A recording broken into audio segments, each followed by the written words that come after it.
Happy Mushoku Mondays, everybody. Welcome back to yet another trek through the Mushoku Tensei Jobless Reincarnation novel series. We are on Volume 9 still. Unfortunately, I was not able to finish it last week, and I don't even know if I'll be able to finish it this week. Probably will. I think I'm just going to push it. I think I'm just going to push it to the limits to get this volume done. I want to be over Volume 9 and moving on, but as per usual, you guys know from the title, so I don't know why I say it. But yes, as per usual, thank you guys so much for dropping by for the premieres. Love your guys' support. All those that leave comments, all that hit the like button. If you've not already, make sure to hit that like button. Additionally, all those that support us through Patreon, our tips link, our super thanks, and our membership button down below. I greatly appreciate you guys' support. It means so much to me. I hopefully didn't lose a lot of people from my last Mushoku Monday. I was a little bit harsh on Sylphie, but we'll see. Maybe Sylphie will win my heart over in the coming volumes. We'll have to wait and see. But like I said, most of my frustration comes from the extra chapter that we're probably going to get into with this particular Mushoku Monday. So with all that said, let's just jump right into it. Because like I said, I got a lot to cover. So massive chapters coming up and I wanted to get through it all. So let's jump into it. Chapter 11, the final push. The final push needed. The Luke push. The Luke push. It took 3 days for them to return to Shiraya. On the way, Rudius admitted to being abandoned by Edis, how it left him traumatized and unable to perform with women. Sylphie had heard about Edis while in the royal court, but according to Rudius, she wasn't as wild and violent as she had heard. Though, Sylphie did want to give her a piece of her mind. Abandoning Rudius after escorting her from the demon continent, but Rudius went white as a sheet, saying that wouldn't be a good idea. She was apparently a very skilled swordswoman. I just want to see this. I totally know this is going to happen. I don't need to know if it's going to happen or not, chat, but I just totally want to see this happen. Edis finally shows up, and the unfortunate thing that I talked about in the last Mushoku Monday, Edis is going to show up, Rudy's going to be holding Sylphie's hand, and she's going to... Sylphie's immediately going to fire at her, and Edis is going to fire right... There's going to be a battle in the middle of a courtyard somewhere when these two meet, and I hope Edis beats the... joking. Rudy's going to stop them. Rudy will do the right thing and stop it. And of course, he's probably going to the entire time fantasize about the fact that he finally has this moment where girls are fighting over him, and he's going to be puffing smoke out of his nose the entire time. It was a blessing, honestly, that they broke up, is what led Rudius to be there. But Sylphie thought, wasn't he studying the displacement incident? Maybe it was 2 goals. Yes, that's technically true. Man God gave him two. Well, Man God said one thing, and then he said, you're going to get this thing if you do it.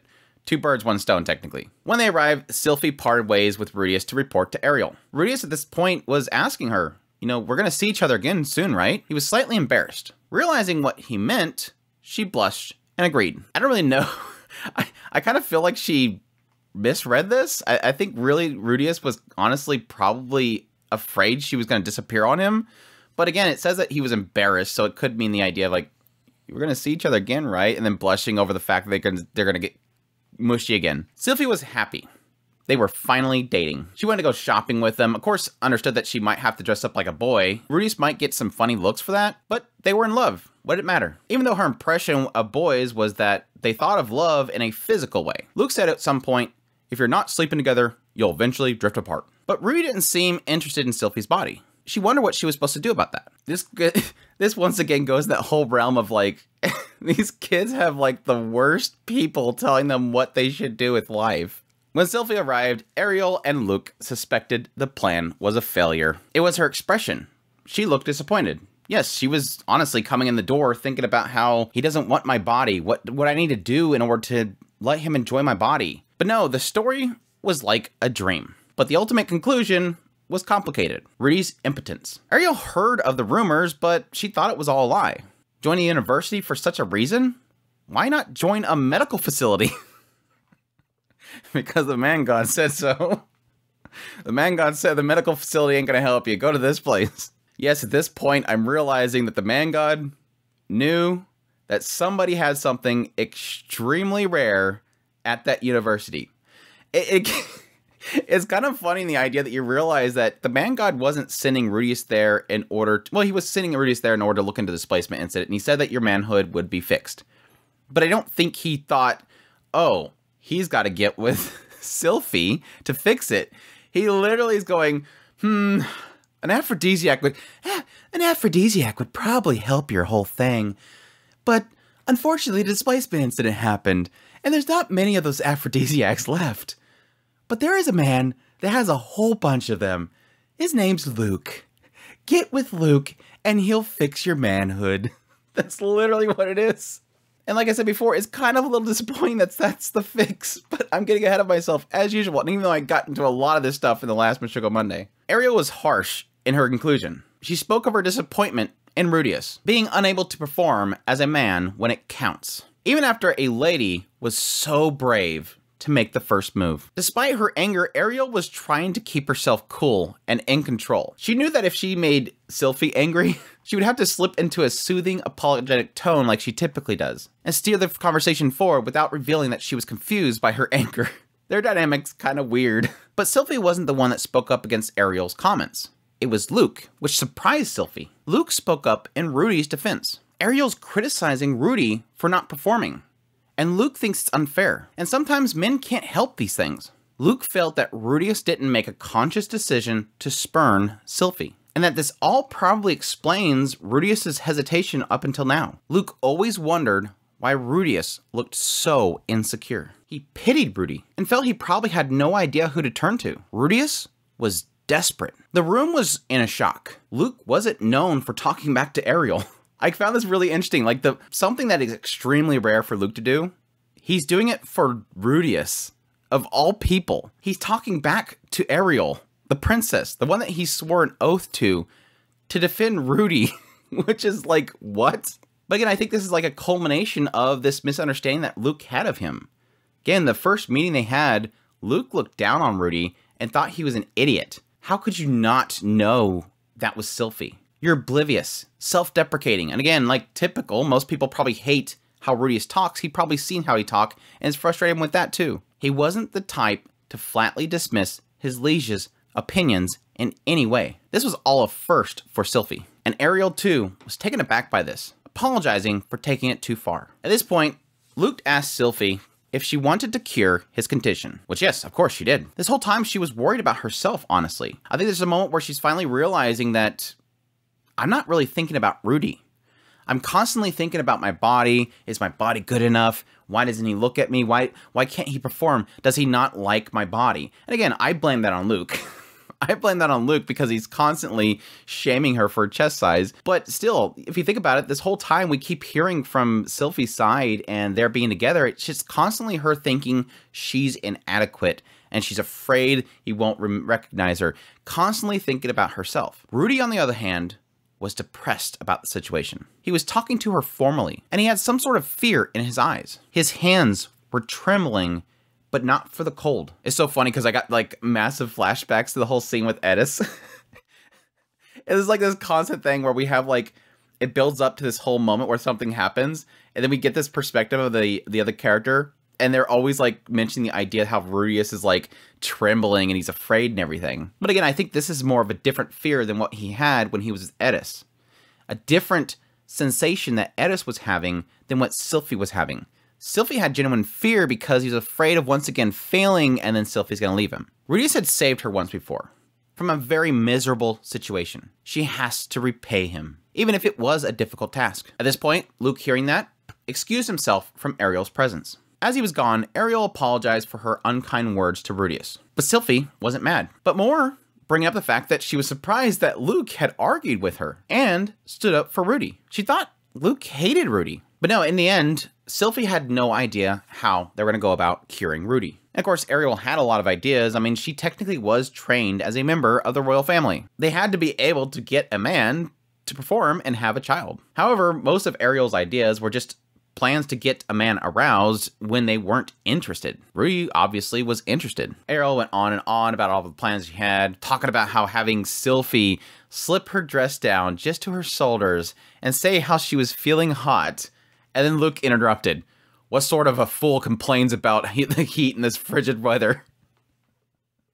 I could just see Sylphie like, yes, and then you're going to do this thing, and you're going to bring this down, and you're going to say, oh, it's so hot in here. And then Luke just kind of walks in and goes, who the hell's going to complain about heat in this weather? Your whole approach is misguided anyways. Sylphie's not curvy enough to be tempting a man with her body. Sylphie was at a loss for words. Once again, Luke throwing back at Ariel. Like, he's taking this very seriously. I'm starting to actually like Luke. I'm sorry, I'm starting to actually like Luke. Not yet, though. Not yet. Did you have to put it so bluntly, Luke? The poor girl's worried sick about this. Princess Ariel.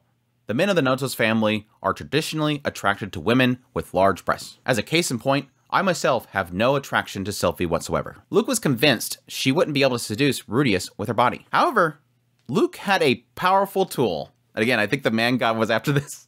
An aphrodisiac he had purchased before the displacement incident. It was something only produced in the Fatoa region, using petals of the vitreous flower, a method of production only known to the mayor of Roa, who monopolized it.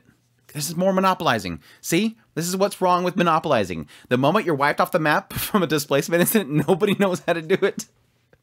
That's why monopoly in a fantasy world is bad. Of course, after the displacement incident, the production ceased, and no one knows how to make it anymore. Thus, this was extremely rare. Once sold for 15 Asura coins, it sold for more than 100 each. He had bought 5 before the displacement incident, and used 2 himself. It was incredibly powerful and effective. He thought of saving it for a rainy day in case he needed money, but instead, he would give it to Sylphie. But yes, this immediately reminded me of like the scene way back when Rudius first was staying with Edis, and yes, they went out to Marketplace, and there it was, and he wanted to buy it.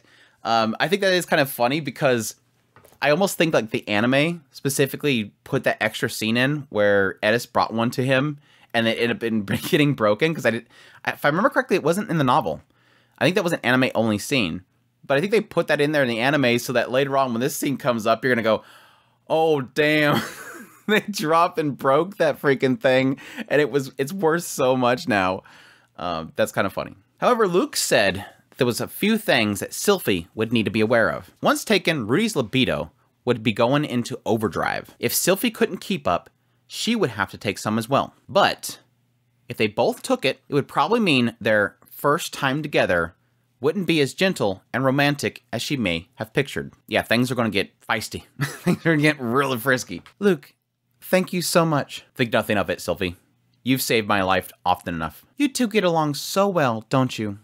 I suppose I ought to chip in as well. Smiling like a saint, she handed over 2 Asuran gold coins. But Princess Ariel, this is your personal money, isn't it? That's right, everything I got this month. Yes, since they arrived at the university, they put in a lot of efforts into securing financial resources. It was their war funds. Yes, they're building up a bunch of money for the day they're going to go to war. So, for that reason, they kept their spendings from day to day separate.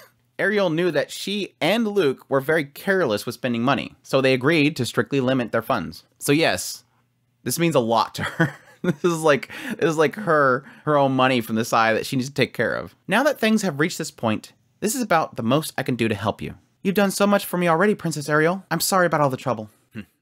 Benevolent as always, Your Highness. In retrospect, Sylphie believed that they all got a little too carried away. They were feeling proud, putting their friendship first. But this brought them closer together, and that had to count for something. United together to fight against her boyfriend's ED. The united front against Rudy's ED. It's so stupid, but so significant. It's dumb. After parting ways, Sylphie was energized. She headed to the Commerce District to get liquor. She never drank before, so she didn't really know what Rudy's liked. She bought the most expensive stuff she could. She then changed in her underwear that Ariel had bought her. After giving a prayer to her parents to give her blessings, she headed over to Rudius's place to become a woman. I got a kick out of this because my mind immediately went to she's gonna arrive there, she's gonna knock on the door, she's all ready, she got her battle suit underneath, she's got liquor, she's got this aphrodisiac, and then she's gonna knock on the door and, Master, there's somebody at the door. Like Zenova would be there. But no. Knocking on the door, Rudius welcomed her in, concerned something was the matter. But she had come to spend the night. She thought he'd question her comment, but instead, he just offered her a chair. He was looking a bit discouraged, though. Was she interrupting something? I thought this might be something to bring up later, like he was actually doing something else, but it kind of indicates that he just, having her there, he's just like, I'm not going to be able to do it. I'm going to fail again. She took out everything, kind of prepared everything, liquor, snacks. She had like snacks. She had some smoked meat. She's kind of laying out things. What is all this? Well, I thought we could celebrate our reunion or something, you know? Yeah, we should really commemorate this occasion, huh? Rudy scratched his cheek. Needing cups, Rudy brought out his own that he made with earth magic. Really impressed her. They were really high quality. This looks like pretty strong stuff. Yeah, I don't know anything about liquor, but I bought some really expensive ones. You sure that's a good idea? Oh, no, yeah, it's fine. This is a special occasion after all. Well then, let's have a toast to the reunion of two old friends from Buena Village and our future together, Sylphie. Cheers. Rudy said the most embarrassing things out of nowhere. As Sylphie took a foolishly big gulp, she choked on it. Her throat was on fire. I'm sorry, I don't see her hanging around Ariel and Luke this long and never tried liquor. I'm not buying that. I'm not buying. I guess technically they'd want her to always stay sober to guard, but at some point, I don't know. Are you all right? Maybe you should water it down. Water it down? When you drink something this strong, people usually dilute it to make it easier to drink. No one had told her that. Rudy had a slightly amused smile on his face, which ticked her off a little bit. I want to see this pouty face animated. Well, how would I know that? I never tried this stuff before. Hey, I'm not laughing at you or anything. Just hold on a second, okay? At this point, he kind of poured some of it out of her cup and then put some steaming hot water in there. It made it a lot better. It made her recall his creation of hot water being what made her start learning magic from the start. What is it? What? Did you forget? One of those bullies had thrown mud on me in the street, and you washed it off. He so effortlessly combined magic. But of course, she never was able to do that. She had to kind of use two different spells to have a similar effect. Rudius finally remembered. They started reminiscing about the good old days. For Sylphie, memories of Buena Village were growing fuzzy, but all the conversation brought it all back to her. They wouldn't be able to go back though. Buena Village was gone. The tree that they played next to was gone. Again, anime. The anime still had the tree there. What the heck?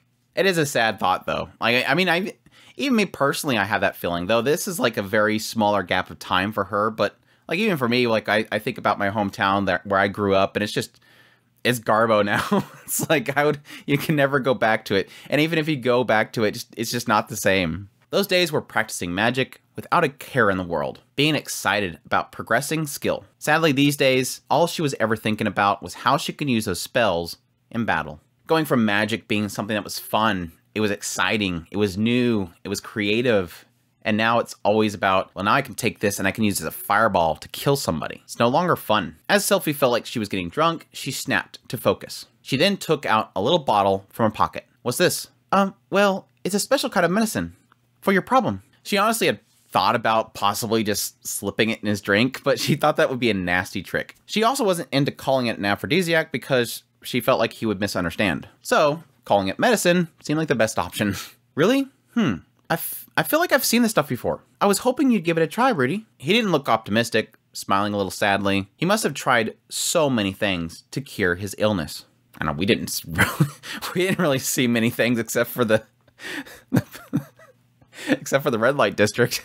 Still, without hesitation, he popped it open and drank 2/3 of it. She thought to herself, what if it was poison or something? It's like, what are you poisoning him then? What did you expect?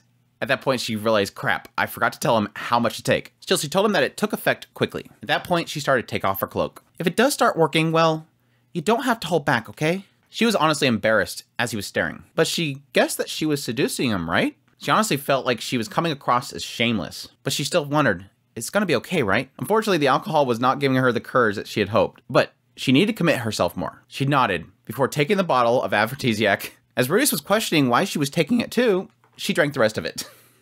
It's like, this supposed to be in medicine? Why are you taking it, girl? Quickly, the bottom of her stomach started to warm up. She then quickly chased it down with liquor, grabbed 3 handfuls of nuts, chucked them in her mouth, and then swigged some more liquor. I can see this flustered girl like, here.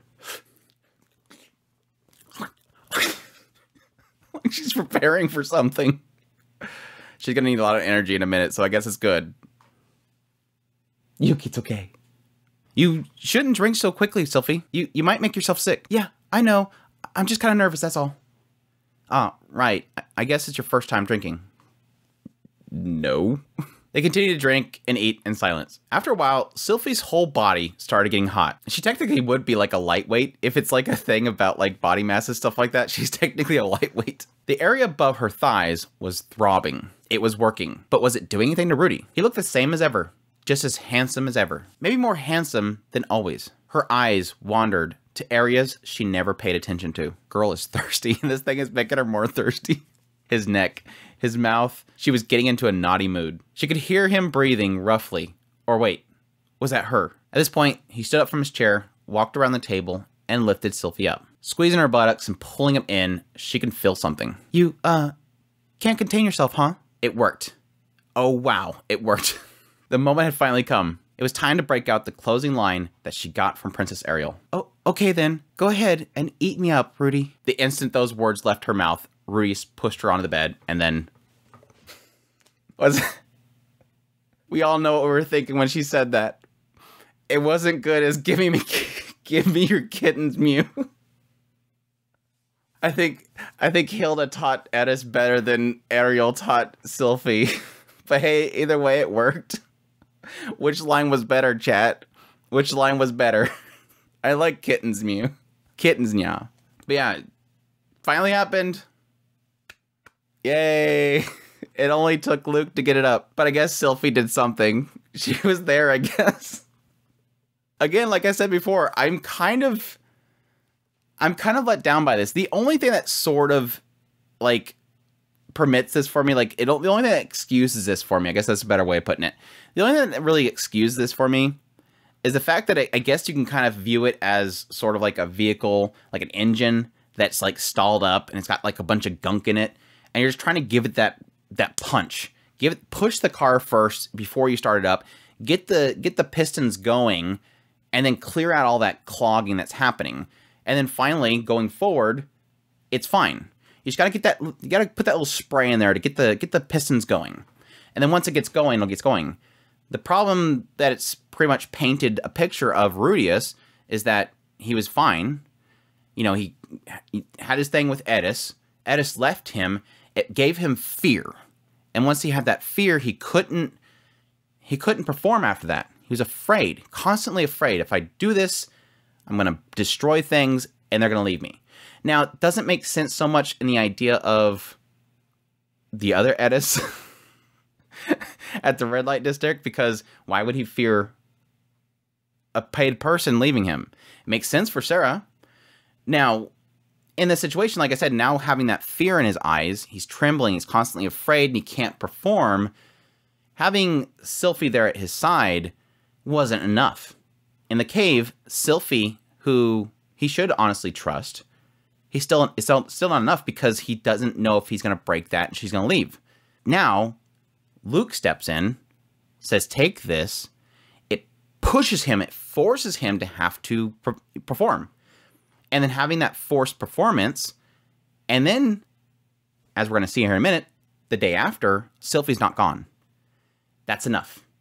Got the engine going, forced the engine to work, then realized that it didn't destroy anything afterwards, and now it'll work going forward. And let's jump into volume 10, and suddenly he's not working again, and then Luke has to show up again to help him get it up. Again, Edis got it up. Sarah couldn't. The other Edis couldn't. Sylphie couldn't. Luke could. Luke got it up. I think that's going to be my thumbnail. Luke got it up. Anyways, moving on. That joke's dead. We cut to Rudius' perspective. He woke up in his room. The events of the previous night were very clear. The medicine was amazingly effective. He recalled it was an aphrodisiac he had seen in the city of Roa. Once it kicked in, his man was popped up and went on a rampage. By the time it ended, he felt drained. Clearly, that was the reason why it sold for 10 gold. Still, he found himself struggling with fighting back a wave of fear and anxiety. Again, he still feared, even though he got forced into action and it worked. He's still afraid of the repercussions. Is Sylphie there? He acted like a madman. He had been really rough with Sylphie. She tried to keep up, but obviously she was in pain. But she never complained or asked him to slow down. She kept saying, it's fine. It feels good. And she loved him on a loop over and over again. Again, she wanted to fix him. She completely let herself be. Do whatever you need to do. We're going to fix this. Which I guess I can give her credit for that. Of all the things I can give her credit for, I'll give her credit for that one. It was only his second time in a long time that he had slept with someone. And he wasn't confident he did a good job. He was convinced he was worse than when he did it his first time. Even worse than he had behaved on that night. The morning after, Edis wasn't there in the bed with him. So slowly, he looked over to his side. His eyes met someone's. "Good morning, Rudy." Sylphie was there, smiling bashfully. He honestly thought he was hallucinating, so he touched her hair. She closed her eyes and smiled. He touched her neck, her shoulders, and then her chest. "What, Rudy?" She didn't move, though. Her chest was modest. Not much to grab, but there was a distinctive softness as he cradled him. He seen a ghostly image of an old man shouting, "All breasts are created equal." "Thank you, wise old hermit. Long time no see." He finally seen the old wise hermit show up again. Then, his man stood at attention again. He was convinced of something very important. "I'm cured," he said as he hugged Sylphie. He hugged her tightly and started crying. Rudy? What do you think? My body's okay, right?" If she had any memory of the previous night, she would know the answer to that. Instead of telling her what she already knew, he thanked her. He was full of happiness and embarrassment. He was afraid that he would say something extremely idiotic if he said anything. Something like, "Thanks for this meal. The service was top-notch." Or, "God forbid, you're very, very cute." Instead, he just hugged her. As at long last, "You're very, very cute." Stupid. At long last, his struggle came to an end. I totally thought when I read this line, "At long last, my struggle came to an end," I thought he was going to do the typical Refugian, "or so I thought." That's what Refugian does every time, or until the next day, I realized. But yeah, there you go. It's finally over. Rudy's ED apparently is gone. We'll see unless in volume 10 it suddenly comes back, but they can finally move on. And yeah, there you go. It only took Luke. I'm gonna forever keep that going. It just took Luke. That's my ongoing joke. Thanks, Luke. Moving on to side story Sylphiette, part 0. Ooh. At that night, Sylphie dreamt about her past and Rudy's arrival at the university. Kind of goes over everything. They arrived at the university. Ariel became the president. They were looking for influential people. They end up spotting Rudius. She knew it was him based on a description of his feats. Being a silent spellcaster, using tricks like shockwaves and summoning bogs to slow people down. Ariel was obviously skeptical of Rudy. The info around him was fishy, but Sylphie knew that Roxy spent time in the village, and that Rudy was sent off by Paul. She could confirm all this stuff to Princess Ariel. Still, Ariel wasn't sure if someone that exceptional and had ties with the Boreas Grey Rats would even help her. And obviously, Sylphie didn't know much about the Web of Alliance, but she did know various branches of the Grey Rat family. Boreas' family was loyal to the first prince. That made them enemies. Yes, that whole thing. And if Rudy was working for them, there was a good chance he was their enemies too. But he was wandering the Northern Territories. It was obvious that he'd cut ties with them a long time ago. Not sure how that... Sometimes they say things and it's like, what gives you that indication? What makes you have that conclusion? I'm sure he'll help us if I ask him. Once again, I don't like Sylphie. Once again, every time they bring this stuff up, I don't like Sylphie. Bringing him into a war. Without much confidence in her voice, Luke mocked Sylphie's chest, claiming no Notos would be won over by a chest that size. He mocked her chest a lot, claiming women without proper chests weren't even women. This is what I was talking about earlier. This is why she has that complete lack of confidence. But Luke did always soften the blow whenever he mocked her by saying that that was the only reason that they could be friends, though. It was a pleasant thought, but yes, it didn't help her self-esteem. But no, the problem right now, though, is that Sylphie was Silent Fitz. She would have to reveal her identity to connect with him. But Ariel, during this conversation, was just pleased that Sylphie had found the one that she was looking for. Yes, while Rudius did know that Sylphie was fine, Sylphie didn't know if Rudius was fine. Unless they were constantly checking the board and they found him, because I think Paul had sent word back when he discovered that Rudius was alive. Despite the fear of blowing her plan, it seemed that Ariel was okay with unmasking Fitz, but only for Rudius. I'll make a special exception. You can reveal your identity to Rudius. Sylphie was shocked. She was willing to unmask Silent Fitz? But Princess Ariel, our whole plan might fall apart. And this is, unfortunately, stuff I've been talking about in previous Mushoku Mondays. But yes, Fitz was the living embodiment of Princess Ariel's power. Mysterious origins, remarkable magical skills. Someone who stayed silently at her side, obeying every order. It added a mystique to Ariel and made her more intimidating. Again, Silent Fitz is technically an extension of Ariel's arm. Wherever Ariel is, at her arm is Fitz. And Fitz is dangerous. And nobody knows who Fitz is And thus, Ariel's ability to control this mysterious being that's so powerful makes her more intimidating. What is Ariel doing? How can she control this thing? She must be powerful. Sylphie was powerful enough to beat the average magician or swordsman. She wasn't king or imperial tier, but she could probably hold her own against a sword saint, which sounds interesting to what we talk about in the extra chapter.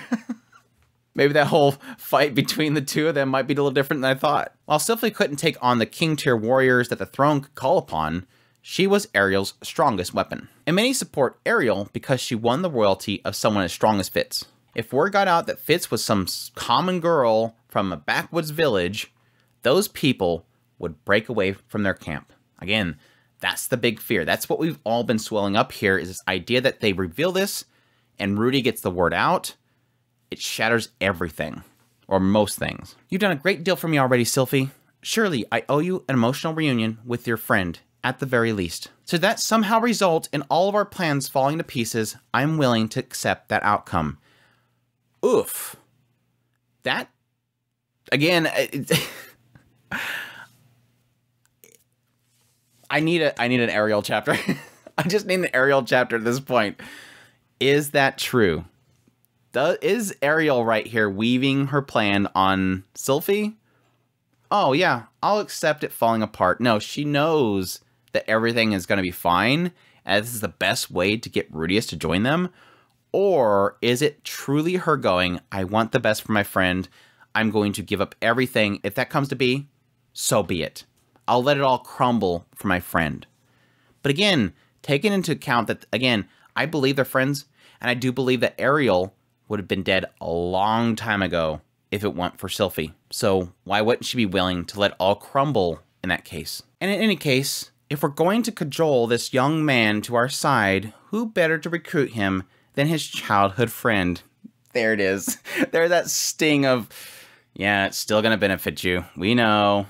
Thanks for walking right into that, Sylphie. And I'm going to stop. Sylphie thanked Ariel. Even with hesitation, she knew Ariel obviously had an angle of personal profit. But they didn't bother at this point. She was looking forward to reuniting with Rudy. Everything went to plan. He was admitted, and Sylphie met him first at the practical skills class. He looked gloomier than before, but it was him. She nearly shouted for joy. He was so handsome, yet had traces of the boy that she knew back home. His robes were tattered, but it gave him a nice hint of danger. She's so thirsty. The way he moved and carried his staff indicated he had gone through many battles. As she watched him, she remembered she planned on marrying him back in Buena Village, but now she wondered if he was out of her league. The more she stared, the hotter her body grew. Gosh, these elves. It's gotta be an elf thing. It's gotta be an elf thing. But just as she was about to rush out and call his name, a woman followed him in. Was it his wife? Something about her kind of reminded her of her dad. Her face looked elegant and dignified, like a queen. Maybe a wealthy noblewoman. And she was hanging all over Rudy. He seemed a little exacerbated, but he wasn't complaining or pushing her away. Again, I'm not going to go any further. Something about her kind of reminded me of my dad. For a while now, I have been kind of wondering if there's some sort of connection between Elise and Sylphie. And now I don't think it's a direct connection. I wouldn't doubt that Sylphie's father, Laws, is a son of Elise that she had, like, was traveling through Buena Village and just kind of dropped him off because it was one of their kids. She's like 50. I mean, and she could have been lying. Laws shouldn't have been that old. I mean, the age works. There was like a side, like a random side thought of that I had was that, because we always talked about the fact that Sylphie looks so different than her parents. And so I kind of assumed that she's actually like a child of somebody else. And so there was a slight side of me that was like, what if it's Ellen Elise? But I'm like, no, there's nothing really like special about Ellen Elise that I know of that would sort of make all the question marks I have around Sylphie make sense. The fact that her ears are so different, the fact that she had green hair. I don't see any sort of connection directly with Ellen Elise unless she got with somebody that had like a Superd or some demon that had green hair. But the idea of Laws being a child of Ellen Elise Makes sense. And again, it sort of makes sense that what Sylphie crafted, this little pendant that Annalise recognized.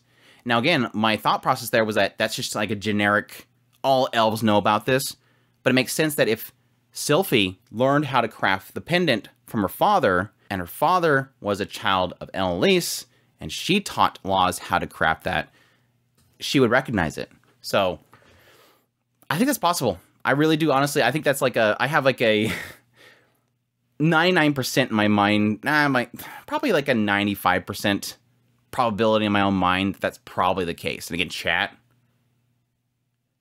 no. Still, Rudius was handsome. It made sense that he had a gorgeous woman in his life. Honestly, Sylphie realized that, yes, we're just friends. She wanted to congratulate him, but as she confronted him to test his silent casting, he introduced himself. He had forgotten about her. But then she remembered. She was dressed as a boy, with white hair, and had glasses. 8 years had passed. It was silly to think he'd recognize her. No, it's silly to think that anything about you, like, you're literally going to have to go based on your cheek and your chin.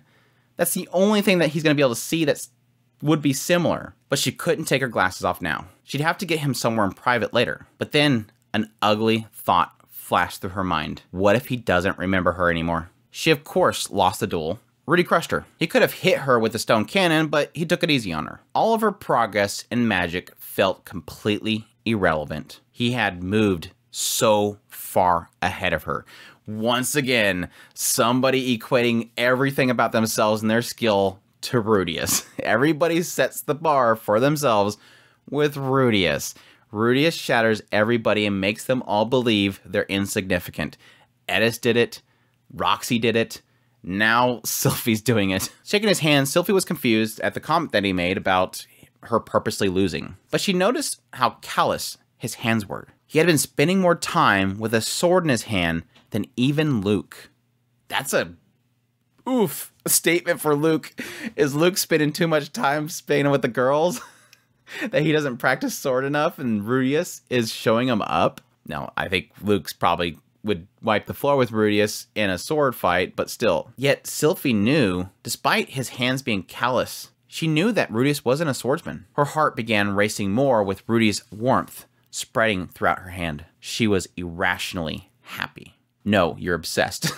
You're thirsty and you're obsessed. After he left, her happiness faded as she remembered that he had forgotten her. She spent time crying about it later. And yes, when she returned to Ariel and Luke, they were upset that Rudy forgotten her. They ultimately decided that they shouldn't approach him so aggressively as they had planned. Instead, Ariel wanted to leave this matter of Rudius to Sylphie, or Fitz. Jumping forward, in classes, Sylphie aided Princess Ariel and Luke in their study. As we've already kind of established, classes failed to teach things like combining magic, as well as Rudy did. It was puzzling that their methods were different. Sylphie thought that Rudy had learned combining magic from Roxy, which we know he didn't. And Roxy would have learned it from here. Sylphie notes here that Ariel had to keep up appearances as an exemplar for the other students. So keeping her grades up were important. Between classes, Ariel asked Sylphie to bring books for the library for the next class. She was kind of confused by this because she wouldn't be able to make it back in time, but she went anyways. And Sylphie was shocked to find Rudius at the library. Yes, we all know Ariel knew that Rudius was there, and she sent you. What were the chances, he thought? He quickly apologized for everything that happened at the practical skills class. It seemed as if he thought he had upset her. This gave Sylphie the impression that Luke and Ariel were upset at Rudius over this as well. That she had lost face as Fitz being defeated so soundly. I thought it was interesting. Like, again, I'm going through this chapter, I'm going, okay, this is a lot of like just kind of recapping what we already know. But then there's like moments like this where suddenly out of nowhere, we get like this brief glimpse of what Sylphie thought in response to what Rudius is doing. And it's this point where Rudius is going, you know, apologizing because he doesn't want Fitz to be angry and bully him. And then reverse is Sylphie immediately starts wondering, oh crap, is that why Ariel and Luke is mad? No, Ariel and Luke is mad because Rudy didn't recognize her. Again, they don't know that she has white hair now and had green hair before. But she's now kind of wondering, oh crap, is the reason they're mad because I lost face? Like, he wiped the floor with me. And now everybody's going to go, oh man, that Rudius guy beat Fitz. And that's what, and again, it's kind of one of those things where Rudius was afraid he was going to be, that Fitz was going to bully him. And he's going, oh yeah, you let me win. Thanks so much for letting me win. But it sort of helps Fitz in a way because it keeps Fitz's face. Now, that didn't technically work because where do we hear from the rest of this entire volume is people constantly mention the idea that Rudy defeated Fitz. No rumor was saying Fitz let Rudius win. Anyways, the conversation continued on. You know, asked him what he was doing there, said that he was investigating the displacement incident, said that he still had someone that he was searching for. And that impressed Sylphie. After 3 years of traveling from the Demon Continent, he didn't rest. He immediately went to searching for other people. Of course he jumped at the idea of joining the university. It was a chance for him to learn about the incident. And Sylphie thought, if it were me, I probably would have been exhausted when I got to the refugee camp. I probably would have spent like the next couple of years just hanging around there. Yes.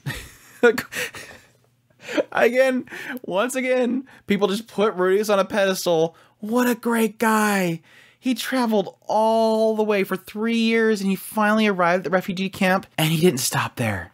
He immediately kept searching for people. No, he got there. He thought he got dumped. He went moping up to the north, wanting to die. Like, again, what everybody sees, what is reality, is always different. Cutting to that evening, Sylphie was washing Ariel's underwear. It was an important task that was given to her because they were extremely expensive fabric. And yes, they had this whole situation where people stole them and were selling them. And yes, they could sell them for a pretty penny because they were worn by a princess. At some point, they had sent off 5 to get washed. 4 were stolen, 3 were sold off, and 1 was kept by the male student responsible. This disgusted most of the female students. But Sylphie and Ariel knew far worse people in the royal court. As she was washing the underwear, she noted that she was wearing the same underwear, same color, to hide her gender. This kind of confused me, but yes, it makes sense in the idea that, yes, if she was washing some other pantsu and somebody found out about that, they would obviously know that Fitz is wearing pantsu. She has to wear the same. Which, yes, the moment I read that line, I knew exactly where this was going. I knew exactly where this was going. This was like coming from a mile away. I was ready with the mitt. But yeah, as she's washing them, she noticed Rudius was walking by the dorms. It was late and against the rules, but he wouldn't know that. And yes, this is the point where she, unfortunately, dropped pantsu. As he was surrounded by Goliath and the others, Sylphie assumed he would scare them off. But Rudius didn't do anything. Seeing his unhappy face as Goliath seized him by the arm reminded her of her days in Buena Village, the way she was bullied. She had a cold feeling in the pit of her stomach. She leapt from the balcony and rushed over. Then, as she approached, Rudy had fixed his legs to the ground using earth magic. It was hard to imagine his legs were shaking or anything, and then she stopped. When Rudy chased off Samal and the other bullies, his legs were shaking. Later, when he found out that she was a girl and things were awkward, she remembered him trembling slightly as he said, "Man, I feel like you're really cold lately, Sylphie." He was scared because he thought she hated him, just like a normal boy. Again, we're drawing so many parallels to Edis's chapter, it's not even funny. These girls see the same thing. I put him on a pedestal, and then I realize he's normal. He's a boy. Shoot, even Paul, technically Paul's chapter's the same way. If you think about it. Edis's chapter, Paul's chapter, and Sylphie's chapter all have this one same message in there. I put him on a pedestal, and at some point, I realize, oh, he's a boy. He's a child. He's not this unbeatable thing that is immortal. This unflinching, killing machine that has stone heart. He was afraid. Goliath's pulling him. He's rooting his feet. His legs were trembling. When he scared off Samal and saved me from the bullies, he was afraid. He was terrified. When he found out that I was a girl and things were awkward, he thought she hated him. His legs were trembling. I don't think we ever got a sense of that. And I almost wonder if that's one of those things where it's just so subconsciously done from Rudius' perspective that he doesn't necessarily note it. Yes, he hated seeing the bullying. Yes, it gave him those memories of his past life. But I don't remember ever saying, my legs were trembling. This is what Sylphie's seen. The subconscious thing that he didn't even notice because it just happened. He's probably so used to it. I love this freaking series. I love this series so much. Just comes out of nowhere and just punches you. This made Sylphie realize that she was acting like Rudy was special because he was talented. She had always felt like he was many years older than her. Because he is. Because he is. But they were the same age, weren't they? Now, I joke there. But again, I will say it like I say it every single time. Rudius, even when they were young together, Rudius was a man-child. He was a guy that never technically had the opportunity to mature. He never had the opportunity to be social with people and mature. Go get a job, grow up kind of thing.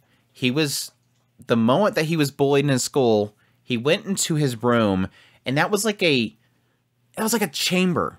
Like, he got cryogenically frozen at that point. Yes, he was consuming media and just doing, different things, watching stuff, looking through the internet, but he never had social interactions. He never had responsibilities, things to make him mature as a human being. And yes, that's what we're all noting. That's the whole point of this series, is to have that moment where Rudius finally does that. He's finally interacting with people. He's finding what it's like to actually interact with people and what it means to make money, make a living, pay for his own room, his own lodging, clothe himself, bathe himself, all this kind of stuff. She then suddenly recalled her father asking her, and then the promise she made. Sylphie, are you just going to sit around letting him protect you forever? She was going to help Rudy. Be strong enough to stand at his side. Edis, Sylphie, once again, parallels, don't have to get into it. We all hear it. Support him no matter what. It was the whole reason she had worked so hard all this time. He was in trouble now, and she hadn't done anything to help him. And it was her fault to begin with, because she dropped the ponzu. So she spoke up and stood in the middle of them. It was the first time she had spoken out loud to anyone besides Ariel and Luke. She broke keeping to the Silent Fits Act. Even after explaining the situation, Goliad was stubborn. She knew peace folk, like her, were strict about rules. Goliad sought to make an example of him by punishing him. This set Sylphie off. Something snapped. Sylphie then threatened them, which led to Goliad finally backing off. Sylphie apologized to Rudy, knowing it was all her fault. But Rudy's looked different then. Before, he was wary of her, but now he seemed to trust her. Gaining his trust made her happy. And this is where this is another aspect that kind of breaks Sylphie right here. This is everything kind of building up. Seeing her thank him politely as she explained the dorm rules made her wonder if she had ever thanked him properly for when the roles were reversed, when he saved her from the bullies. It feels kind of weird hearing you thank me. Oh, why's that? She nearly mentioned the first time they met, but then hesitated. Anxiety swelled inside of her. Did she really want to reveal her identity? What if he didn't remember? In the end, she chose to start over with a blank slate. That's the break. There's where it all starts. This is where it starts. She could have stopped it here. She could have stopped my suffering over these 10 volumes right here. But no, she chose instead to say, wait for it, Tee, it's a secret. That's a secret. It's a triggering word for Andrew now. But no, I skipped it. But yeah, she chose to put past aside and get to know the person he was now. I do like that idea. Rather than relying so much on what you know about somebody that's obviously been a long time, they're a different person. Rudius has obviously changed. It does make sense, the idea of wanting to get to know this new person. But that you could do that either way. And yes, after she returned back to the room, she realized the ponzu that Rudius had caught and was holding on to was hers. And she was extremely embarrassed. And then she sniffed it. She probably sniffed it. It didn't say that she sniffed it, but she probably sniffed it. Then we cut back to the present time. Sylphie finally wakes up from her dream. She couldn't help but give off a yelp, but it didn't wake him. She had seen him like this before, back in Buena Village, sleeping with a peaceful expression. But this was the first time as an adult. She peeked to realize, yes, they were both naked under the sheets, and she had a soreness between her legs. She acknowledged that they had actually done it. She had dreamed of this, but not in graphic detail for many years. Thirsty, thirsty girl. And again, she might have got that from Ellen Elise. She might have got that from Ellen Elise. Oh, snap. Green hair, curse, daughter of laws, son of Ellen Elise. She has the curse. She has the thirsty curse. I wonder how often Laws does it. That's just an absolute random thought. I'm sorry. Stop, Andrew. Stopping. Chat, no. Chat, no confirm nor deny. Woof. The more she remembered of the previous night, the more she wanted to squeeze her pillow to her chest and roll around, kicking in embarrassment and in ecstasy. She ended up bumping his shoulder as she covered her face. He was muscular and big enough to swallow her up completely in his arms. As she pulled away, he grimaced in his sleep, as if he was in pain. This would probably be the time which he's realizing he screwed up. She then held his hand. His expression softened. After opening his eyes and looking to her, he soon grabbed her chest. She completely skipped the whole part with touching her hair and touching her neck and stuff. Just went straight to the chest. Maybe he never did actually touch her hair or anything. He just went straight for the chest. This is the side that actually happened. This is what actually happened. Rudius is trying to make it out like he was a good person, you know. She panicked, but she didn't punch him. She sort of liked it. After a while, he hugged her and murmured, "I'm cured," in a voice full of feeling. She didn't understand fully, but there was something else on her mind. Rudy, what do you think? My body's okay, right? Her heart raced with that anxiety. Thank you. That's all Rudy said. She didn't know why he thanked her in the cave, but now she did. She was able to help him out. Maybe they weren't equal in some respects, but she still managed to support him. The dream she was chasing for all these years came true. From now on, Rudy and her were a team. And Luke. She didn't know why he thanked her in the cave, but now she did. She and Luke were able to help him. I'm sorry. I need to have like a thingy for Luke to bump into the screen. I'm sorry, Sylphie fans. I'm gonna keep pushing that joke. Yeah. Great chapter. Like I said before, I really honestly believe that Sylphie Part 0 was going to be probably a lot of recapping, and just based on what I kind of skimmed of it. But when I actually did read it, there was a few little snippets in there of really kind of giving that perspective of what we got from Edis. And yes, like I said, technically what we got from Paul. And I do like that. Even though what we kind of get a feeling of early on, especially if you're anime only, especially with that. There was a conversation in the Discord here recently where somebody was like pretty much saying I didn't like Mushoku Tensei because it's just this dirtbag guy, and for some reason everybody worships him. Edis worships him. Roxy worships him. Sylphie worships him. And it's so hard because it's like, yeah, I can see how you feel that way. Now, I don't get how you feel that way from a perspective of Roxy, because it seems pretty clear based on the anime that Roxy doesn't worship Rudius. She just sees that Rudius was incredible, and it pushed her to want to better herself. He advanced so fast, I gotta do something. I've been stagnant. It pushed her to get better. She didn't worship Rudius. Edis, on the other hand, is unfortunate, because in the anime only, it really does feel like Edis just worships Rudy. We don't get, in the anime, the Edis chapter to tell you that Edis was literally terrified the whole freaking time. Please don't leave me behind. Don't leave me behind.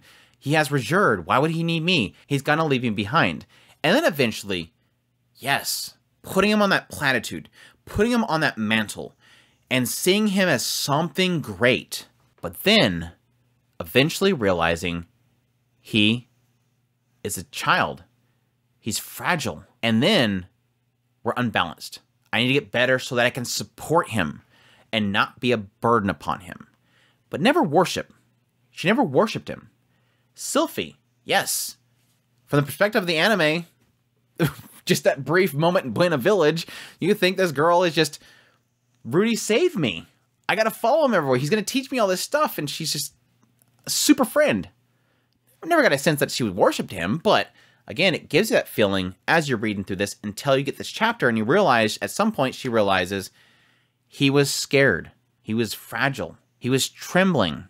I want to help him. I seen him and he was depressed. I kept thinking of myself, always, never thinking about how he's terrified. I was always worried that he'd think that my body wasn't enough. And now I realize I can help him. I can help him break from this fear that he seems to have, this fear in his eyes that he had when he looked at me, that trembling in his hand when it was not the cold doing it. It always seems to come down to, I want to walk at Ruius' side, not so much I want to worship him. And that's the good, that's the proper thing. But anyways, that's it. Finally, after holy crap, it has been pretty much now at this point 3 whole volumes without any other person's perspective. And the only inclusion of Elise and Bodyguardi coming in the picture. We have not known what the hell has been happening to Edis, Roxy, Paul, Zenith, Lilia, Aisha, Norn, anybody for 3 whole volumes. 7 had nothing. 8 had nothing. Finally, at the very tippy end of 9, we finally get at least knowing where Edis is at. something of somebody else. There was here, I think it was like somewhere late in volume 8, I started getting this moment of like, ugh, where's Roxy? Where's Roxy? Please give me a Roxy chapter. But I was happy to see an Edis chapter. We finally, yes, get an Edis chapter. Extra chapter, The Mad Dog Rages. And I had kind of a slight feeling that this is where this was going to go. I kind of had a feeling that the Sword Sanctum was going to be where Edis ends up going to. Because yes, we know that Edis is with Ghislaine. Ghislaine was trained by sword god Galfalion. So if Edis goes to Ghislaine and says, I need to get strong, Ghislaine's going to go, okay, let's go to my master. And that is the Sword Sanctum, which is located far north, in a harsh and unforgiving region in snow the whole year around. This is where the first sword god chose to establish his school, and where he spent his final years training his students, from which many new talented emerged. Anyone who wished to study the sword were encouraged to make at least one pilgrimage there. Currently, there was 3 true prodigies staying there, whose talents outshone even their gifted peers. First was the daughter of the current sword god, Nina Falion. 18 years old, ranked Sword Saint. Many believed that she would achieve Sword King before 20 and Sword Emperor by 25. Second was Nina's cousin, Gino Britz, or Gino. Gino or Gino? Y'all tell me and I'll figure it out later. Gino. Gino? Gino Britz. I'm gonna solely say Gino again later, so just bear with me. Second son of the Britz family, a branch of the Falion clan. He was 14 years old, achieving Sword Saint at 12, the youngest to hold that rank. The third person was Edis. Yay! Edis! Edis! Edis Nyaz in the chat. Yeah. Edis Nyaz in the chat. Yeah. She was 17 years old at the time, and she struck terror into the hearts of everyone she encountered. A mad dog known to viciously savage anyone who annoyed her. She came there 2 years ago, accompanied by her teacher, the Sword King Ghislaine. Every day, she subjected herself to a brutal, death-defying training routine, torturing her body relentlessly. Her arrival 2 years ago was a memorable one. Ghislaine walked into the Sword Sanctum's ephemeral hall with Edis behind her. They were there for an audience with the sword god. The hall was lined with high-ranking students, all Sword Saint or higher. Nina and Gino among them. Before the sword god, Edis didn't bow or kneel. Her first words spoken to the sword god were, "I'm not interested in a lightweight like you." "What? On your knees, girl. What are you teaching this foul girl, Lady Ghislaine?" As everyone twisted their faces in anger, the sword god commanded them to sit. Silence filled the room. I just totally see this too. Dude, the crossed arms standing with the legs spread. "I'm not interested in a lightweight like you." I'm gonna totally see it. Unless they skip it in the anime, which they'll skip it. Every extra chapter gets skipped. Honestly, no, jokes aside, I do see them skipping this. Because the show's been so focused on Rui's perspective, I just see this kind of being one of those things where they'll just kind of casually say whenever Edis pops up again later on that she went and trained with a sword god or something. But yes, silence filled the room. Everyone assumed Galfalion would just cut her down. No one has ever spoken so arrogantly and left alive. Even Ghislaine was looking at Edis in shock. Ghislaine, of any person, like, she probably bit Gal's, like, hand or something when he first met her. But the sword god just grinned. He knew what Edis sought. Knew why she'd insult a man that she had just met. Why she provoked him. With a smile, he spoke. I like the look in your eyes, girl. Tell me, who is it you want to kill? The dragon god. The dragon god Orsted. Everyone knew the words dragon god, but none of the name Orsted, except one. Well, hell, compared to Orsted, I guess I'm a lightweight. You want to kill that old bastard, huh? And here I thought I was the only one. I already like this guy. 3 comments and I already like this guy. I already like this guy. Everyone took in this bizarre spectacle with bated breath. The sword god was laughing. After all of this, it was incomprehensible. But the sword god knew that this meant she wanted to become the strongest person in the world. But you know, talk is cheap, girl. Can you do it? I will. Good. Let's see your sword then. Gino, dance with her. Huh? Yes, sir. Gino had excitement. She insulted Uncle, and now he had the chance to humiliate her. This kid's my youngest student. You've got a couple years on him, and he's still soft as hell, but he ain't half bad with a sword. All right, we'll start instantly. The moment that the sword hit her hand, she charged and swung viciously down, striking his wrist. His sword fell to the ground. Before he could react, she knocked him down with a second blow. Everyone thought her actions were cowardice. Like, he literally didn't even get a chance to look over at Edis. The moment the sword hit her hand, bam, just immediately went to him. That's a warrior. This isn't a duel. This is a fight. They're playing by different rules, or they're actually keeping themselves restricted by rules. But yeah, everyone thought it was cowardice. The duel had begun, and he didn't even get a moment to face his opponent. Ah, yeah. See what I mean? The kid is soft, isn't he? Edis says, no kidding. Edis shook her head in disdain, but she kept her eyes on everyone's movement. She was fully aware of her surroundings and that anyone could attack. Sort of noting here that Edis, at this moment, sees everybody as a target, as a threat. She just knocked this dude down in a split second, and she knows everyone is ticked off. I mean, she knew everybody was ticked off the moment that she literally spat in the face of the sword god. She knows everyone wants to kill her, and it shows how much she's grown. That she has got such a hyper sense of awareness around her. These other students would never have that sense. Everybody could be your enemy. Anything can attack you at any moment. And it's something that's going to probably be a continuous thing in this whole thing, and especially if they have another chapter covering this, is this idea of showing how real experience, actually having your life in moments of death, a possible death, is so much different than swinging your sword in training. Now, they'll get into later on talking about some of these students have killed before, but it's something different to have gone through the demon continent, traveling all the way across the world, fighting assassins where the tip of their blade could kill you. It gives you a hyper sense of awareness. But yes, the sword god didn't condemn her actions with his words. He was soft. You never let your guard down while you held a sword in your hand. Only a fool would disregard the possibility of an immediate attack. Right, you're up next, Nina. This time, go face off at the center of the hall first. Nothing wrong with a sneak attack, girl, but I'd like to see how you can handle someone who's ready for you. Nina stood, and a wooden sword was thrown to her. It was heavy. It had a metal core. The student that threw it to her wanted Edis dead. They all wanted Edis dead. Nina quivered slightly before nodding to the person that threw it to her. Now, don't take this wrong. Nina had taken lives before, but this was cowardly. However, Edis wasn't the first to violate the rules of propriety. Given the humiliation that Gino had suffered, Edis deserved her fate. The match started and Nina broke through Edis's wooden sword. Assuming that she had won, she was surprised to a fist hitting her stomach. Then, another fist hitting her chin. I'm gonna see this. Break.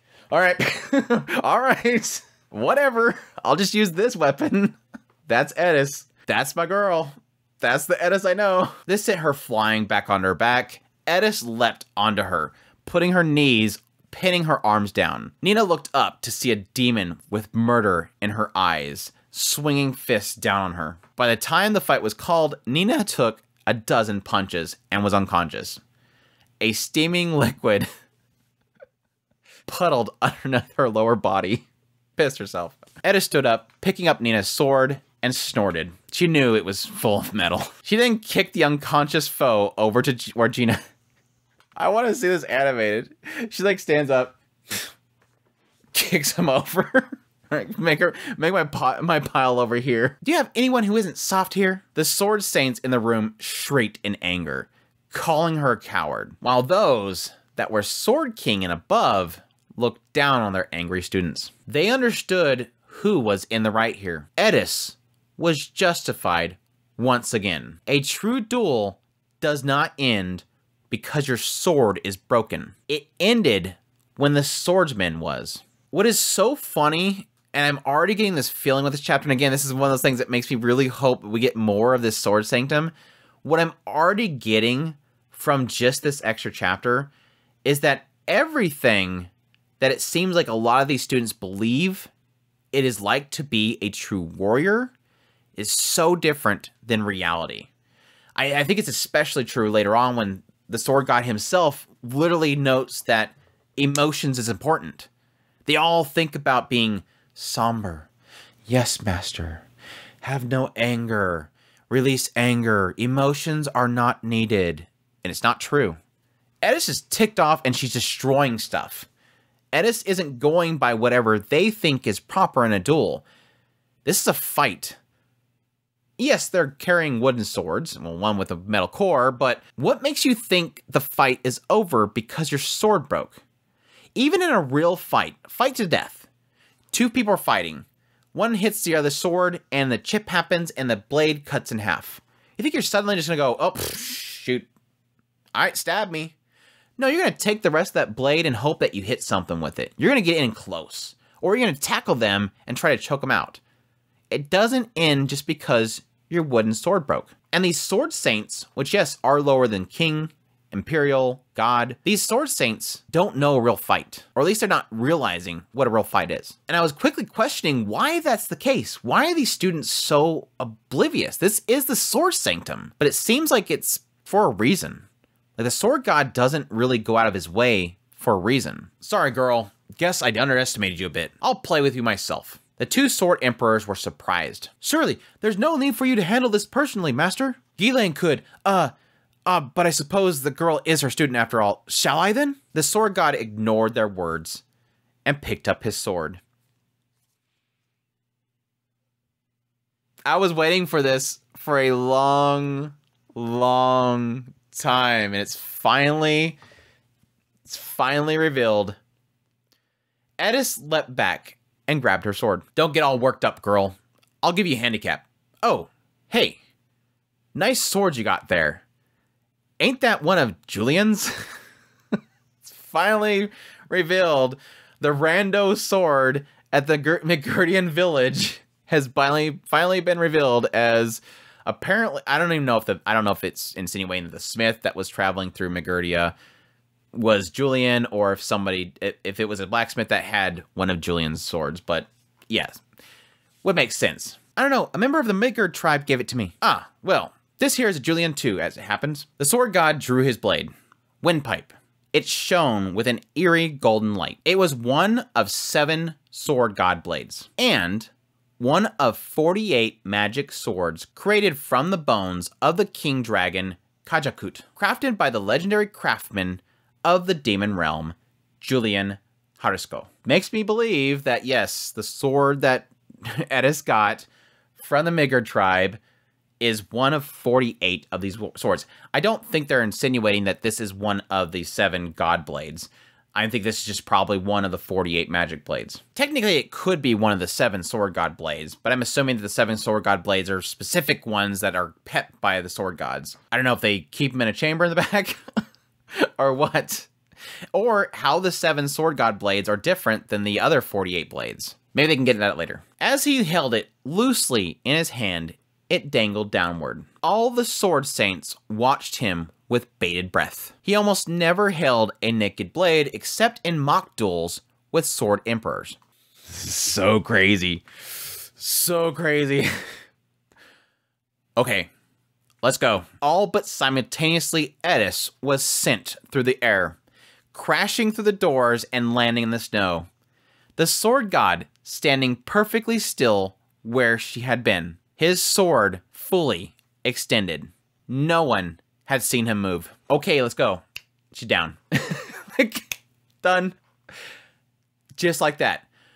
But it gets crazier. All the sword saints complimented him loudly, believing she was dead. But it wasn't his sword that sent her flying. It was his battle aura alone. What? Oof. Damn. Eris stirred weakly in the snow. She didn't survive a strike from the sword god. He had taken it easy on her. Rather than banish her from the sword sanctum, as they all expected, instead he spoke up. Ghislaine, as of this moment, she is a sword saint. I'll train her starting tomorrow. Bam! Achieved training from a sword god. All you had to do was take a nice big blow from him. Everyone was shocked. He would train her himself? No one was so highly honored since Ghislaine herself. That's crazy. And you would assume that that was a long time ago that Ghislaine trained under him. He has not solo trained anybody else. And again, they get into probably the reason why in a minute. That's absurd. Sword Saint is a special title, granted only to those who master the Sword of Light technique. That girl is nothing more than a wild, vicious... The sword god turned his blade to him, causing him to fall silent. She took down 2 kids who know the Sword of Light. That's good enough for me. But master, look, you don't get to be a sword god by memorizing something or another, right? I'm a special guy, but there's nothing special about my title. Why should yours be any different? My apologies, Master Phalion. Again, putting emphasis to how useless the titles are. They put so much credit into them, but they're not that important. What's important is what you can do. The Sword Saint fell silent after apologizing. He knew it was speaking on emotion, something that only slowed their blade. But this was a misunderstanding on their part. The sword god's combat style was fueled by raw emotion and desire. When used properly, now there's the key thing, properly, even the ugliest of motivations could make your sword swifter and more deadly, including the desire to kill Orsted, or rather, revenge. Anger, revenge, whatever you want to call it. He knows Edis is ticked off. He knows Edis' desire to kill Orsted is genuine. He knows she is fueled by fury. And it's something that can be honed into something very powerful. And I do honestly believe, because anybody can get angry. I'm sure there's plenty of students in this Sword Sanctum. I mean, they were all angry when Edis came in. It's not like he's suddenly going to go, oh, all the Sword Saints are angry right now. Time to turn them into fighters. No, it's a different kind. I think, honestly, what he sees in Edis is a very honed anger. Like, she knows how to put her anger into her fists. She knows that she has dealt with fury. He knows that she has been smacked down. Like, she has been corrected. No matter how much anger and fury that she had for Orsted, she still got smacked down. And I think that he sees something different in her. But yes, this was a crucial truth Gal Phalion had no intentions of spelling out. It's like I said earlier, why are all these students not utilizing their anger? Why are they all acting so prim and proper? He's not teaching them. Why is he not teaching them? There's no point. These students come into this hall, and yeah, probably the other Sword Saints are training the lower ones. You know, the kings are teaching the other ones. Emperors are teaching them, whatever. But the Sword God himself, he's just standing there. He doesn't see any point in any of them. And despite them thinking they need to act a certain way, and that emotions will mess up their blade, slow their blade, he doesn't bother telling them. There's no point. No point in spelling it out to them. Not spelling it out to every student who wandered in the halls. Those needing to be told these things would profit nothing from the knowledge. Very interesting. Very interesting. Which makes me remember who was before Edis. Ghislaine. What did the entire Doldia village say about Ghislaine? She was uncontrollable. She was destructive. She was just a feral animal. But then the sword god came by. Galfalion came by and looked at her fury and said, there you go. I can mold that. She can become a fierce warrior because she has that anger and emotion that can be molded and aimed properly. Again, what do we see whenever we see Ghislaine in combat? She's feral. She just goes in there and smack. The whole chapter of her after the displacement incident, they seen a feral being. This forest goddess was this feral self of Ghislaine. She was furious. She was going through like a rabid animal. That, I think, is that untapped anger. But yes, in the end, Edis received the rank of Sword Saint. Cutting to the present day. This is so dorky. This is so dorky. It was like some point in here where it suddenly just clicked for me like, oh, I know who this is. Like, oh, I know who this is gonna be. The moment I knew the moment that she started talking about Rudius and the girls start getting stuck on Rudius, I was like, it's gonna be her, isn't it? But yes, present day, after all that humiliation, Nina hated Edis. Edis was a wild dog wandering off the streets. When her blade failed, she lashed out like an angry child. Yep, that's Edis. Behavior unworthy of student of that style. This is interesting. Behavior unworthy of a student of their style. Sword God style? What was Sword God style was attack before you get attacked? Like your best defense is a good offense? That's literally Sword God style. It's kill before be killed. Like, again, it's just fury. It's get in there.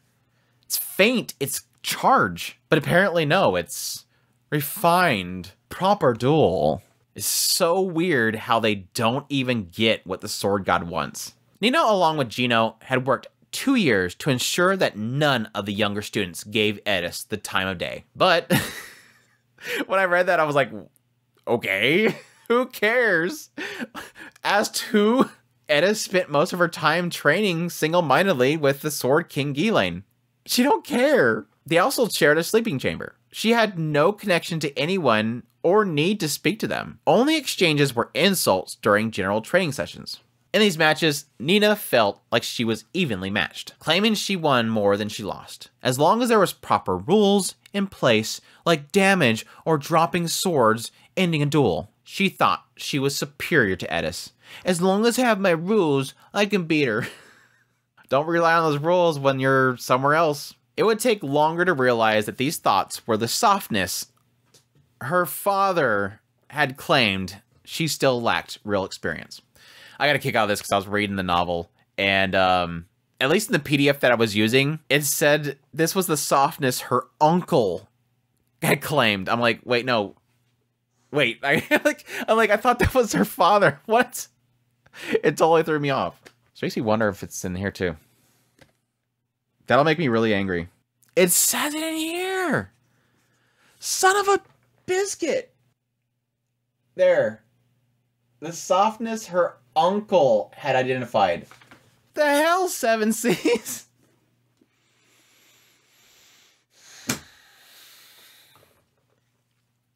Why would an editor miss that? Anyways, everyone thought Nina and Edis were rivals. But as far as Edis was concerned, Nina wasn't worth thinking about. One day in late summer, while speaking with girls her age, the conversation quickly turned to romance. Nina had no experience with romance and found the conversation awkward. The closest boy to her was Gino. But even if they were cousins, they were kind of raised so close, they were kind of like siblings. She couldn't imagine herself pursuing romance, and instead devoted her life to the sword. Also, if she got distracted, she would end up falling behind Edis. Seeing Edis walk by, steam raising from her body from training, Nina felt anxiety about her training while she was chatting away. She ended up barking out, "Huff, do you ever do anything but except for train? You'll be a virgin until the day you die." too bad your sword can't keep you warm at night. Big words coming from her, but she was convinced it would be effective. Edis snorted in laughter. I want this animated. Every time I read the extra chapters, I just know they're not going to get animated. It just hurts the whole time. Sorry, but I'm not a virgin. She said it proudly, with a hint of blush in her face. They knew she wasn't bluffing. What? You can't be serious. Who was it? Who would sleep with you? Nina wasn't able to hide her shock. A guy I knew since we were young. Again, Edis barely spoke to anyone. But yet, on the topic of this young man, she could babble. She did the same thing with Cliff. She didn't care about talking to Cliff. Constantly just like very short with him. Didn't want to be around him. The moment that Rudius was brought up, she could not stop talking. She told of their travels, meeting the Dragon God, how the boy landed a blow on him. After they spent the night together, she wanted to get stronger for his sake. It was a heartfelt tale with passion in her voice. I feel so bad right now. Poor Edis is doing all this, and she's trying to get stronger so she could beat up Orsted, and she's struggling, and she's working so hard, while Rudius is getting Luke juice and sleeping with Sylphie. Damn, I hope that YouTube can't decipher that. Luke juice. Oh, Luke juice. She was a girl happily in love. Nina was stunned, utterly defeated, evenly skilled in swords she felt. But she was older than Edis, and Edis had a boyfriend. All she could do to defend herself is to deny the boy's existence. You're full of it, Edis. Father says the Dragon God is protected by some sort of holy dragon aura. An ordinary spell can't even scratch him. You made this up. This man doesn't even exist, does he? Admit it right now, before you really embarrass yourself. I might note that Dragon God was protected by some sort of holy dragon aura. I don't know if that's specifically for the Dragon God itself or from the Dragon Realm itself or possibly something. The holy part sticks out to me. I don't really want to draw conclusions on that yet. I'm gonna pin that one. Anything I'm gonna bring up right now is gonna be stupid speculations, which people love, which people really love. Edis fires back. I'm not lying. And Rudius isn't ordinary. That's why I'm not fit to be with him right now, you know? I've got to get way stronger. She said this with her hand clenched into a fist. Fire in her eyes. She turned, walked towards the tempering hall. Like, she's like, I'm done. Peace out. Going back to training. After this, Nina was unable to accept that Rudius is real. She used her next day off to find an information broker to get info on Rudius. The report? Everything was true. Even that he killed a stray dragon single-handedly. That was a worm? Is there dragons in this world, or is it just worms are called dragons? I don't know that yet, so I don't know if that should be answered. She wasn't impressed, though. His story until age 7 was impressive, but he hadn't amounted to much in the end. He hadn't obtained anything beyond Saint tier, and he made a living being an adventurer. His talents obviously faded at childhood. What are we achieving? What was the expectation after that point? Then Nina had a deliciously wicked idea. Track down Rudius, beat him in a duel. There it is. That's where it clicked. That's where it clicked. I'm like, oh my gosh, it's her. It's the girl that was behind the beast folk. Totally her. This chapter from this point on was absolute hilarity. Like, this chapter started with, holy crap, Edis. Holy crap, she's like throwing shade at the sword god. Holy crap, she's gonna get trained by the sword god. And then it immediately went to like, like this comedy routine that just had me laughing. But yeah, moving on. But no, she said she's gonna track down Rudius, beat him in a duel, and then drag him back as her prisoner. Edis's face would be priceless. And then you would die. Just saying, that's the next part. Edis's face would be priceless. And then I met my maker. Like, Edis would kill her instantly. Like, it would be no joke. Dead. Your duel rules would not keep you alive. She would beat you until you died. If she didn't have her sword with her. That very day, she packed up and headed to the kingdom of Renoa. She was a very impulsive person, just like her father once was. And thankfully, it took her less than 3 months to arrive. When she arrived, though, she was shocked at what she found. She looked down on magicians, assuming they were all weaklings. But inside the University of Magic were many brawny men. Yes, it's that season. It's that season. An oddly high number of beast folk. This is where I started laughing. I couldn't stop. A majority dressed like warriors. Though she did see some smaller folks wearing robes or in a cute uniform of some kind, she thought they must be training their bodies as much as their minds. Yes, it's mating season. It's mating season. This made her ashamed of her own ignorance. No, you're right, girl. She then asked a nearby beastman where Rudius was. It seemed he was looking for him as well, and he had an idea of where to find him. Before long, they spotted a boy who wore a uniform. Rudius looked more or less like Nina pictured him. Not quite as skinny and weak looking, but he certainly wasn't intimidating. While he wasn't unattractive, his insecure body language made him very unappealing. A good match for that mangy Edis. Before she could beat him down, the beast folk challenged him to a matrimonial duel. Nina was in shock. She has no idea. As the fight started, she assumed he would be torn to shreds. But Rudius defeated him in no time. It lasted all but 3 seconds. Then, Rudius walked off. After a few minutes, Nina finally recovered and realized, where'd he go? Asked around some more until she found out that he was in the library. When she arrived there was a large group of these folks lined outside night. I can't even explain this without laughing. Arriving there was a big line of beast folks all outside, neatly lined up. Heading straight to the entrance of the library, the crowd called out to her. Do you intend to challenge Rudius to a duel as well? Yes, that's right. Then get in the back of the line. You don't get to jump ahead. Confused and astonished, she headed towards the back. There seemed to be at least 30 people lined up. Then someone from the front called out to her as she walked by. Sorry, kiddo. That's too bad. She didn't know what that was supposed to mean. I got this mental image of her going like, what are these people lined up for? Going to that, and suddenly I was like, you challenging to...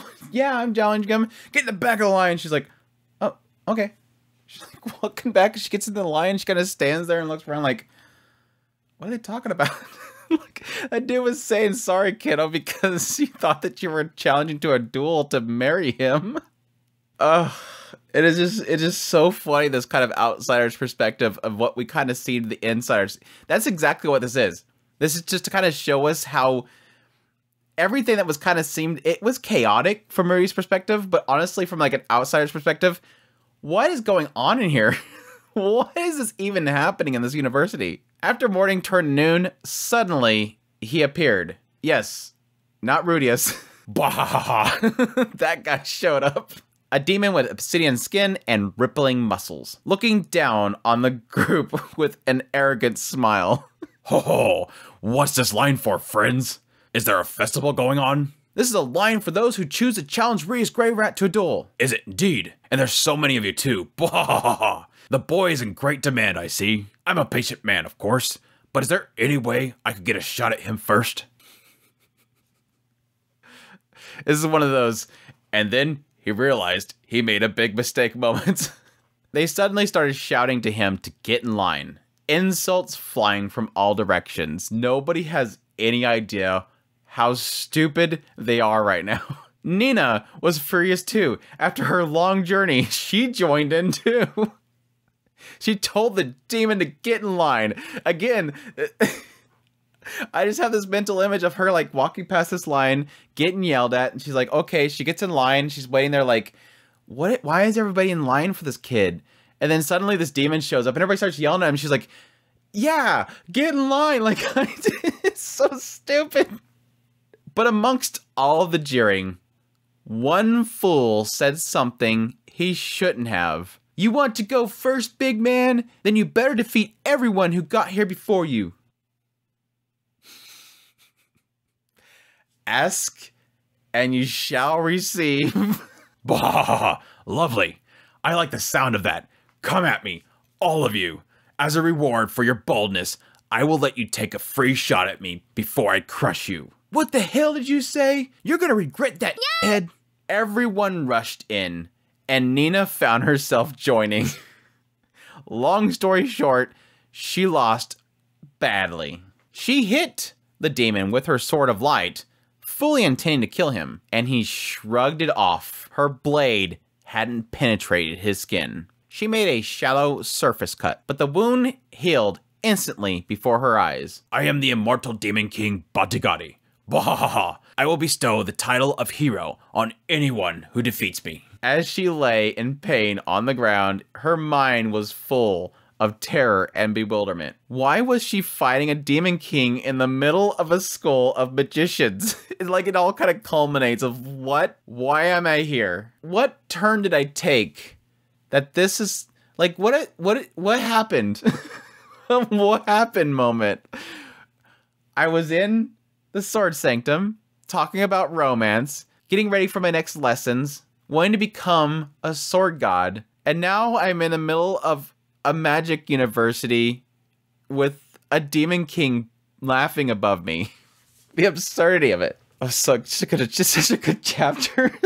Just a good chapter. Any chapter with Bodyguardi in it is a good chapter. What was the demon king even doing here anyways? She realized as everyone lay injured, he was taking it easy on them. Knowing this, she shed bitter tears. Nothing worse, no deeper cut than I went easy on you. Then, Rudius emerged from the library. He spoke to the Demon King before they walked off together. She forced herself to get up and followed after. They ended up in a huge open courtyard where they spoke to each other for a while. A quick-footed boy brought Rudius his staff before he uncovered it, pointing it at his foe, and a split second later, the Demon King's entire body exploded violently. The man defeated an opponent Nina couldn't even compete with. The man her rival loved, Nina assumed worthless, had destroyed a Demon King in a single attack. And Edis, her quote-unquote rival, was trying to ascend to his level. Her mind went blank with shock. Before she knew it, she was atop her horse, heading back towards the Sword Sanctum. But when she made it back, she seen Edis swinging her sword with a single-minded focus. Nina felt something. Something she'd never felt before. That day, Nina Fallion turned over a new leaf, devoted herself to train with greater vigor than ever before, and carried a second sword in case the first broke. I forgot to mention that, yes, technically Bodyguardi broke her sword. He also broke her sword. Sad. It really broke her heart. She stopped mocking Edis, grew more distant from the other girls her age, and when she looked at Edis, her gaze was no longer harsh. In time, the two would become true rivals, which that indicates that there's a time in which Edis is ever going to actually acknowledge Nina, because right now she's not. You can't become true rivals until the other one actually accepts it. There's got to be two ways, never one way. But that's a story for another time. That good old Refugian ending, it's a story for another time. Incidentally, rumor has it, the sword god, who had been sharpening a sword in excitement after hearing about Bodyguardi's arrival, sheathed it in disappointment after hearing Nina's report. So apparently the sword god was about to head down there before Rudius handled the situation. But again, it also proves that, yeah, he completely ignored Ariel's invitation. Not a big shock. Such a fantastic chapter. Like I said before, I think the reason why I love this chapter so much is like a mixture of the two. It's got the, like, holy crap, it's a character I've missed for so long. And holy crap, they're doing something really crazy. We've freaking just dropped this big name character into the mix, the sword god. And Edis got this major opportunity handed to her. She's got a goal in mind. She wants to get revenge for Rudius. And then it just goes in this goofy routine that I absolutely loved. Because like I said, it's an outsider's perspective of this chaos that from our perspective watching Rudius, it made sense even though it was bonkers. It made sense. It's just absolute writing gold. This chapter is easily one of the best wrote chapters of this entire series. It's just so good. The extra chapters are so good. And like I said, they never get adapted. And this is not, and like I said before, I swear, I think I put money on it. This isn't going to get adapted. They'll completely skip this. Completely. They may in the anime put a little more emphasis on Nina somehow, just to kind of give a hint for the novel readers, but I don't think they're gonna adapt it. Because yes, technically it's sort of re-showing the same scenes, and that's just extra work for a story that was already told. And even if they just cut that segment, I don't think they'll even cover what Edis did. I think they're just gonna mention it later. The anime is too focused on Rudius' perspective. And that's I think that's for a point, just to get through the story. Here's Rudy's story. Don't worry about the other stories. Now, yes, we did get Edis the Goblin Slayer, but again, that was kind of like it almost felt like just fan service. Oh, buy the Blu-ray because it's got a Edis chapter in it. But no, like that is super wake-up call. Again, Nina felt that Edis was below her. And it only took her realizing, okay, Edis has a boyfriend. I'm going to go find this boyfriend. He's obviously a weakling. Finds the boyfriend, and then literally witnesses something that just completely humbles her. This Demon King wiped the floor with me and 30 other people, and I couldn't even harm him. I made a small flesh wound at the top, and it instantly healed. And then this boy that my rival is in love with, that she wants to be at his equal, one-shotted that dude. Bam. And again, she doesn't know the perspective that he literally had time to sit there and build up this one big attack, and that he has this massive mana pool that is just unhuman to have. She doesn't know all that. She just knows what she's seen, which completely floored her and humbled the hell out of her. Now, I'm curious what it means by that she felt something that she never felt before. Was that jealousy? Was that like a new spirit in her? She's seen all this stuff that literally showed her how weak she was and how great this boy was that Edis is trying to be equal to. She comes back. She sees the moment she gets back. She doesn't see anything else but Edis is still here. I left and she was probably training, spent all this time, got beat down, got a wake-up call. Then I mindlessly come back and she's still here, still swinging her sword. Nina felt something, an awakening, a realization, humbling, jealousy, or admiration, respect. Now I know what you're doing, I was wrong. Either way, like I kind of got into quite a bit in the last Mushoku Mondays, this is the thing that hurt. And this is the thing that really, really hurts. So this is the thing that hurts the most about what happened with Rudius in 9 and 10 and technically 11, is this idea that this whole time while Edis is over here, putting her body through insane pain and torture just to get to the point where she can kill Orsted. Why does she want to kill Orsted? She has no reason to herself, but for Rudius. For Rudius' sake. The last points of their travel, they faced off against Orsted. Orsted decimated them and technically killed Rudius. And after he was saved, healed by Orsted, and they survived, she put a lot of emphasis on the idea as they're traveling, and Rudius is trying to figure out the disturbed magic. And she's awestruck by the fact that he just nearly died. And he's already trying to train himself to get better. He didn't just get defeated and go, I'm weak, I can't do it no more, I have to get away and be fearful. He's trying to think of getting stronger to get away, to defend himself, to just at least be able to get Edis out of there. He was thinking of options. She was thinking of defeat. And it was a wake-up call for her. But the major point in here, what did Edis say in her chapter? He got a hit in. And Edis wants to be Rudius' equal. So what's the easiest way for her to be acknowledged as being his equal? To get hit in. What better to defeat him? So I think it's kind of a twofold thing. I think there is an element here that she wants to kill Orsted because he harmed Rudius. But I also think that's a way to measure her that she is able to be Rudius' equal by defeating Orsted. But the big heartbreak that comes from all this stuff, like I was getting into earlier, and I keep getting sidetracked whenever I get into this whole topic, I did it last time too, is the fact that in the end, it breaks my heart that she's doing all this for Rudius' sake, but also her own, to be equal with him, to then be able to marry him like she wants to. All the while, Rudius is with Sylphie, declaring his love for her. And yes, thanks to Luke's juice, sleeping with her. It's heartbreaking. It's heartbreaking to know that this whole time she is trying to make their life equal. Trying to get the point where she could finally stand at his side. And Rudy's just with Sylphie. It just sucks. It's so sad. It's super tragic. Again, I acknowledge that Rudius doesn't know all this. Again, he just thinks that Edis hates him and left. And that's why we don't like anime, because miscommunications. Love plot driven by miscommunication. It's so fun. So irritating. Like, in the end, it's like, yes, it is an anime trope. It's totally a Japanese trope. I hate it to death, but at least this writer knows how to kind of flesh it out to where it actually has substance. Because Edis is taking on a sword god. Why not? But anyways,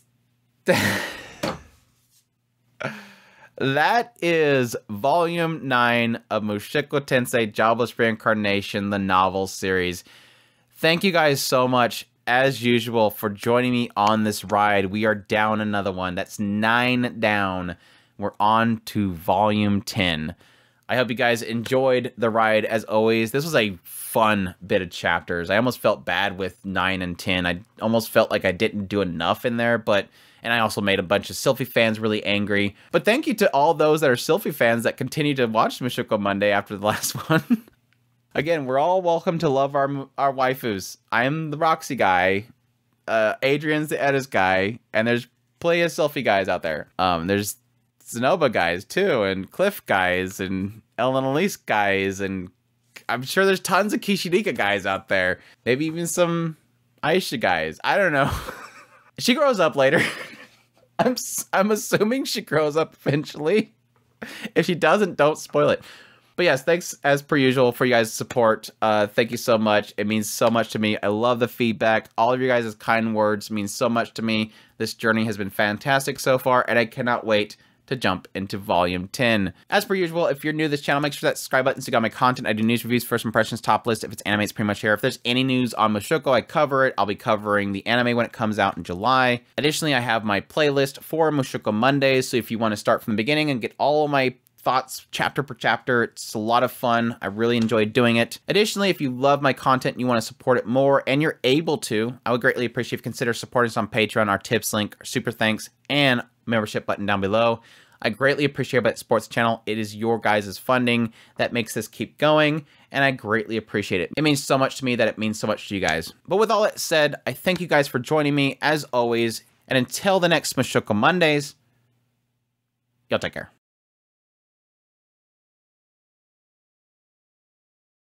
On the way, Rudius admitted to his being abandoned by Rudy. On the way, Rudius admitted to his... On the way, Rudius admitted to being abandoned. On the way, Rudius admitted to being abandoned, but abandoned, you'll eventually drift apart. You'll eventually drift apart. At this point, hearing that, Luke excused himself from Ariel's present. Did you have to put it so bluntly? A method of production that was only known by the mayor of Ronoa. But instead, he would give it to Sylphie. But instead, he would give it to Filth. Needing some cups, Rudius ended up bringing out his own that he made with Urged Magic. Of course, him doing this made her nostalgic for way back in the day when he kind of did that same effect of combining It made her recall his creation of hot water that began her starting to learn. It made her recall his creation of hot water, which began him... It made her recall his creation of hot water that began what made her... And how it was... It made her recall... Ariel was obviously skeptical of Rudy. Of course, this is where the first sword god chose to this is where the first got a branch of Phalian clan. A branch of the Phalian clan. A branch of the Phalian clan.